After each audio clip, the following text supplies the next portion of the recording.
বিরিবাতিন খাইলিন দাইমিন। তোমরা মিশর জয় করেছো, মিশর জয় করার পরে উদাসীন হলে চলবে না। তোমরা একটি রাষ্ট্রের অতন্ত্র প্রহরী, তোমাদেরকে সদা জাগ্রত থাকতে হবে।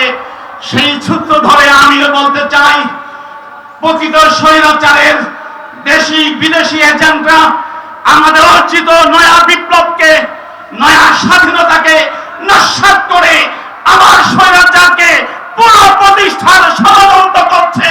সেই ষড়যন্ত্রের বিরুদ্ধে দল মত নির্বিশেষে সকলকে সজাগ থাকতে হবে।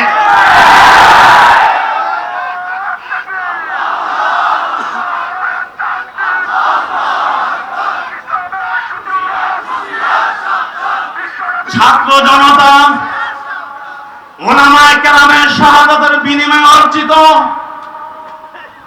দ্বিতীয় বিপ্লব, দ্বিতীয় স্বাধীনতার ফলশ্রুতিতে যে অন্তর্বর্তীকালীন সরকার গঠিত হয়েছে, আমি স্পষ্টভাবে এই সরকারকে স্মরণ করিয়ে দিতে চাই, তাদের কিছু কিছু কর্মকাণ্ড থেকে প্রকাশ পাচ্ছে তারা গোপনে গোপনে দেশি বিদেশি নানা এজেন্টের এজেন্ডা বাস্তবায়নে ধীরে ধীরে অগ্রসর হচ্ছে।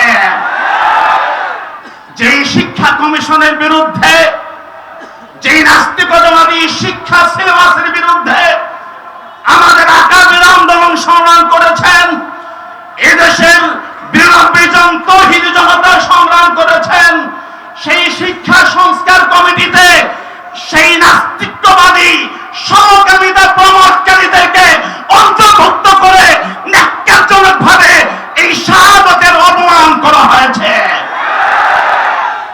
আমরা শুনতে পেয়েছি সেই শিক্ষা সংস্কার কমিটিকে বাতিল করা হয়েছে। যদি তাই সত্য হয়, আমাদের আন্দোলন এক ধাপ আগিয়েছে, শেষ হয়নি। আগামীতে যে শিক্ষা সংস্কার কমিটি গঠিত হবে, সেই কমিটির মধ্যে দেশের সুবিজ্ঞ আলেমদেরকে অন্তর্ভুক্ত করতে হবে, অন্তর্ভুক্ত করতে হবে, অন্তর্ভুক্ত করতে হবে। অন্যথায় আমরা কোন কমিশন মানি না, মানব না। আমরা দেখেছি অন্তর্বর্তীকালীন সরকার দেশের সামগ্রিক সংস্কারের জন্য ৬টি সংস্কার কমিশন গঠন করেছে। এই সংস্কার কমিশনগুলোর অধীনে আবার কমিটি গঠিত হচ্ছে। আজকের এই মঞ্চ থেকে স্পষ্টভাবে দাবি জানাচ্ছি, প্রতিটি সংস্কার কমিটির মধ্যে এদেশের আলেম ওলামাদেরকে অন্তর্ভুক্ত করতে হবে, অন্তর্ভুক্ত করতে হবে। আলেমদেরকে মাইনাস করে, আলেমদেরকে মাইনাস করে কোন সংস্কার, কোন সংশোধনী, কোন কর্মসূচি এদেশে চলতে দেওয়া হবে না, হবে না।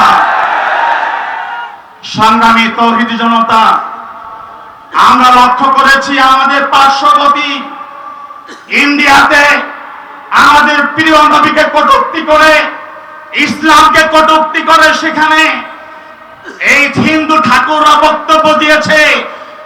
ক্ষমতাসীন বিজেপির সাংসদরা সমর্থন করেছে, আজ পর্যন্ত তাদেরকে গ্রেফতার করা হয়নি।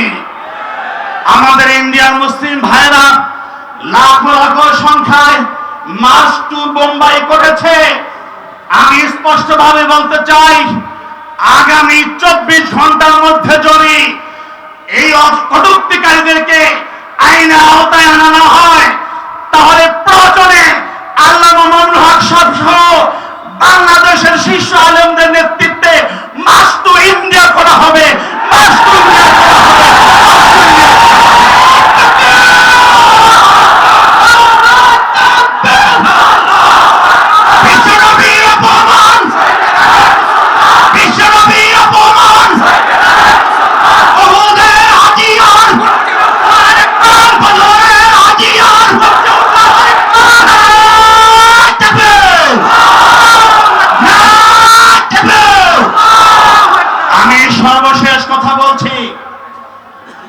আজকে সারা দেশে ঐক্যের ডাক উঠেছে, ঐক্যের স্লোগান উঠেছে।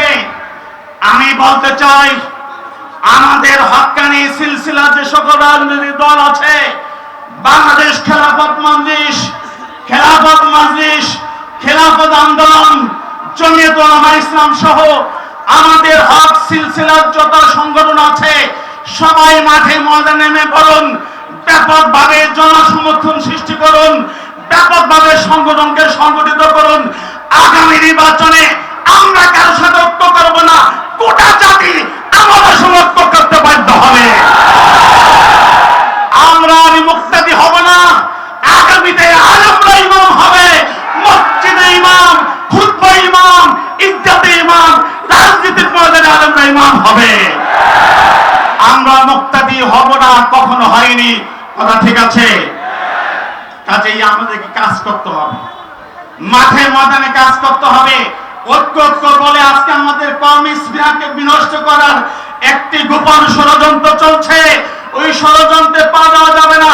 যখন নির্বাচন আসবে, ঐক্যের প্রশ্ন আসবে, আমাদের শীর্ষ মুরব্বীরা আমাদেরকে যা ফয়সালা করে তাই করব।